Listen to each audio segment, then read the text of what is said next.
Détestez-vous votre travail et pensez-vous à démissionner? Essayez peut-être d'être paresseux à la place. Restez ici et je vous en dirai plus.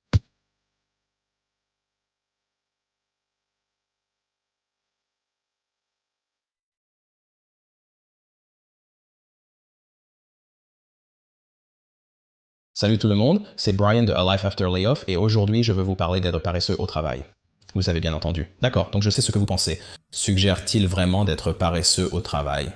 Pas tout à fait, mais je veux partager avec vous ce nouveau concept qui fait des vagues dans le monde du travail. C'est une forme d'extension de la grande démission. C'est ce concept appelé la démission silencieuse. Et laissez-moi vous expliquer exactement ce que c'est. J'ai posté cette vidéo sur TikTok et le sujet est devenu complètement fou. J'ai été submergé par le nombre de personnes qui avaient leurs propres histoires personnelles sur l'abandon silencieux. Donc si vous êtes intéressé, allez voir ça, mais cela m'a fait réfléchir que c'est un grand sujet qui doit être discuté. Avant de commencer cette vidéo et de recevoir de nombreux commentaires m'accusant de promouvoir la paresse au travail, je tiens à insister sur ce point. À vrai dire, je ne suis pas en faveur de la démission silencieuse. Je pense qu'il vaut mieux se voir comme un agent libre et chercher à s'améliorer. Je pense qu'il faut approfondir la démission silencieuse pour bien comprendre ce que c'est. Donc ce n'est pas un concept que j'ai inventé. C'est en fait un phénomène légitime qui se produit en ce moment. Il y a en fait un article sur Business Insider qui parle de tout cela. L'article est payant, mais voici quelques points clés abordés. Je vous recommande de le lire si vous y avez accès. Alors, qu'est-ce que c'est exactement le départ silencieux? Le départ silencieux consiste à quitter votre travail sans le quitter officiellement. Donc, ce que vous faites, c'est que vous réduisez votre rendement au minimum acceptable pour votre travail. C'est comme le mouvement de souris proverbial où vous faites le strict minimum pour vous en sortir sans prendre de tâches supplémentaires. Vous n'acceptez plus de tâches supplémentaires au travail. Faites le minimum nécessaire et éliminez le stress. Pourquoi alors démissionner en silence plutôt que de quitter son emploi et d'en chercher un autre? Explorons plus en détail la culture de la facilité. Et cet auteur dit que ces dernières semaines, j'ai parlé à des professionnels comme Justin qui réduisent stratégiquement leur charge de travail. Pendant la pandémie, ils ont fini par considérer le travail comme étant juste du travail. Pour la première fois, ils voient leur travail comme un moyen de subvenir à leurs besoins et à ceux de leur famille, et non comme une vocation nécessitant un dévouement total. La pandémie a fourni les conditions parfaites pour appliquer leur nouvelle résolution. Un marché de l'emploi dynamique a garanti leur sécurité, mais le télétravail rend plus ardu pour les managers de contrôler leurs efforts. C'est le moment parfait pour être un surdoué en convalescence. Et l'auteur continue de dire que beaucoup d'Américains qualifieraient ces employés de paresseux ou d'ambitieux ou de fainéants qui ne sont pas prêts à faire un effort supplémentaire ou même potentiellement de personnes épuisées qui sont incapables de le faire. Et apparemment, les personnes à qui ils ont parlé ont décidé d'utiliser des pseudonymes parce qu'elles ne voulaient pas que leur nom y soit associé et probablement à juste titre. Mais de telles insultes manquent de l'essentiel. Et ainsi vous demandez aux employés, ils disent qu'ils prennent une décision réfléchie et délibérée. Ils en ont fini de laisser les entreprises leur soutirer du travail gratuit. Après des années à se sentir exploités par leurs employeurs, à travailler tard le soir et les week-ends, à devoir être fidèles, la situation a enfin changé. En un sens, ces professionnels organisent une résistance secrète contre le statu quo. Donc, cette culture du hustle est probablement terminée. Et dans certains coins de l'Amérique des affaires, elle est remplacée par la soi-disant culture de la facilité.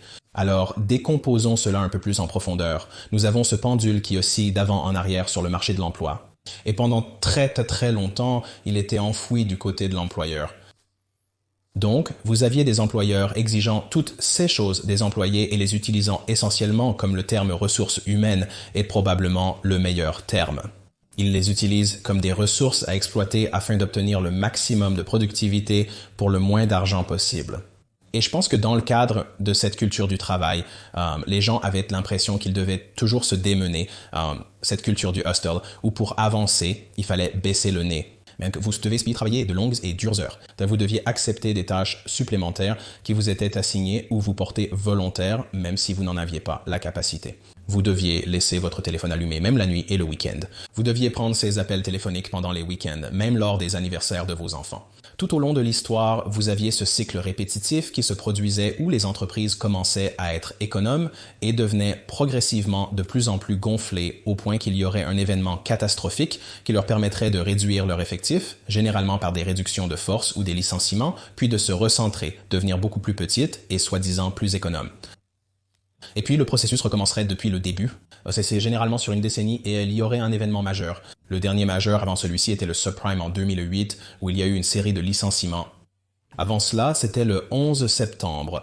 Ce schéma se répète constamment. Durant la décennie avant 2020, il y a eu une période de croissance prolongée où les entreprises se sont sans cesse développées. Elles cherchaient probablement un prétexte pour réduire les coûts. Donc, quand 2020 a frappé et que vous avez eu la pandémie et que tout a été fermé, cela semblait presque être un moment très opportun pour ces entreprises d'aller faire des coupes impitoyables. Dans beaucoup de cas, ils ont coupé trop grand, trop profond. Et je pense qu'à un certain niveau, cela a fracturé la main-d'œuvre. Et je pense honnêtement que c'est un nouveau territoire inexploré. Nous n'avons pas vu de changement en faveur de l'employé depuis les années 30 avec l'adoption de la loi sur les normes du travail équitable.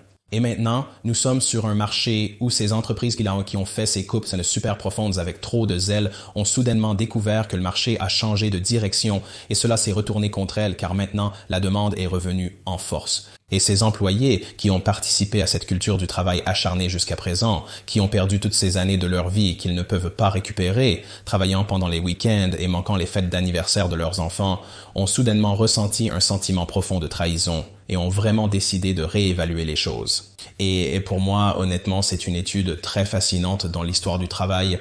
Un jour, en regardant cette période de l'histoire, nous dirons que c'était le changement sismique du lieu de travail. Donc, vous avez ces employés qui réévaluent soudainement tout s'ils veulent encore faire partie de la culture du travail acharné, si tout cela en valait la peine pour eux, les sacrifices qu'ils ont faits pour finalement être jetés comme les ordures d'hier. Et je pense qu'il y a un aspect générationnel à cela, car vous avez les baby boomers qui quittent maintenant le monde du travail et qui pour la plupart sont vraiment à la fin de cela. Et maintenant, vous avez cela remplacé par la génération Z qui arrive et leur mentalité à propos du lieu de travail est complètement différente. Les entreprises devront repenser leur approche du monde du travail et leur traitement des employés, car la loyauté de 20 ans envers une entreprise n'existe plus. En fait, c'est presque devenu désuet. Si vous restez dans une entreprise pendant plus de 20 ans, cela est presque mal vu d'une certaine manière dans certains cercles de la main-d'œuvre. De plus, vous prenez du retard sur la courbe de l'emploi. Dans de nombreux cas, si vous n'obtenez pas de promotion très régulièrement, vous êtes probablement sous-payé par rapport au marché. Le pendule a donc complètement basculé dans l'autre sens. Et il y a beaucoup de personnes qui ont participé au concept de la grande démission. J'ai fait une autre vidéo à ce sujet. Je suis certain qu'ils ont réalisé des vidéos à regarder si vous souhaitez en apprendre davantage sur la grande démission. C'est principalement une extension où les gens décident qu'après avoir accumulé des capitaux propres et peut-être du temps de vacances, ils veulent faire quelque chose de différent. Mais essentiellement, beaucoup de gens le regardent en disant « je ne suis plus prêt à travailler de longues heures, mais je ne veux pas vraiment quitter non plus ».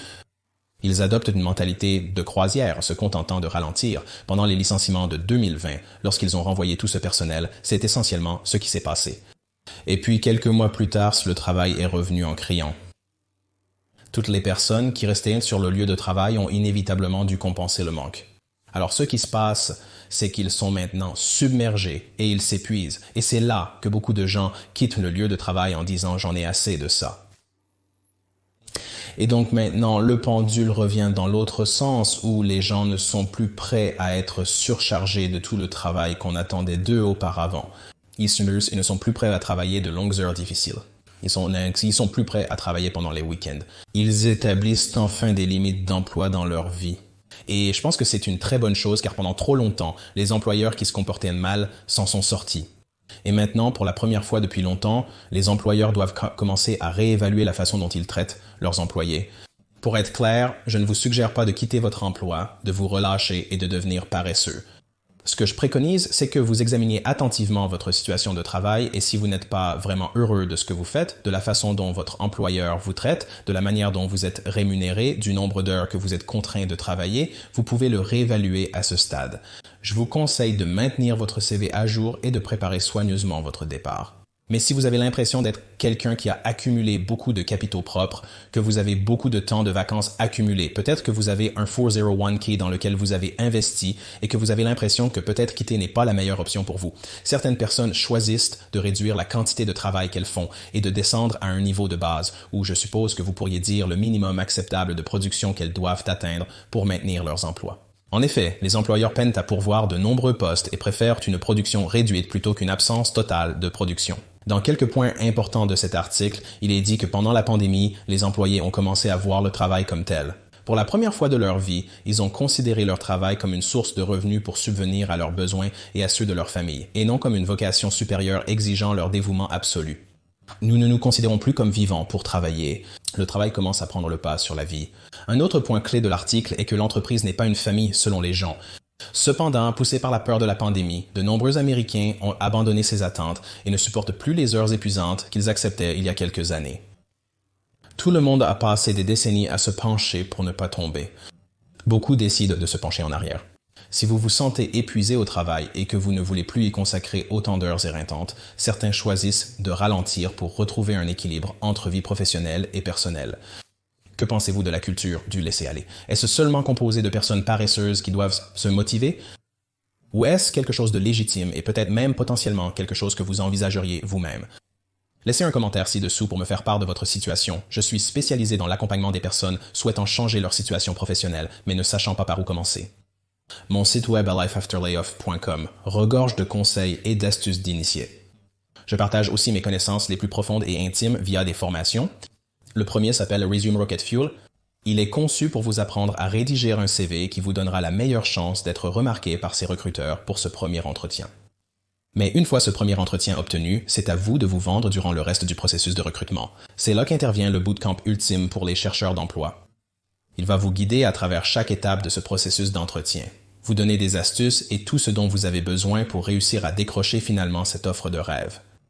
Si vous peinez à trouver un emploi, je vous encourage à y jeter un œil.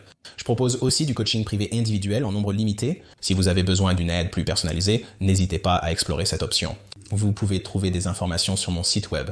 Merci de regarder, je laisserai aussi un lien pour cela. Bonne balade ou bon travail à votre choix. On se voit à la prochaine.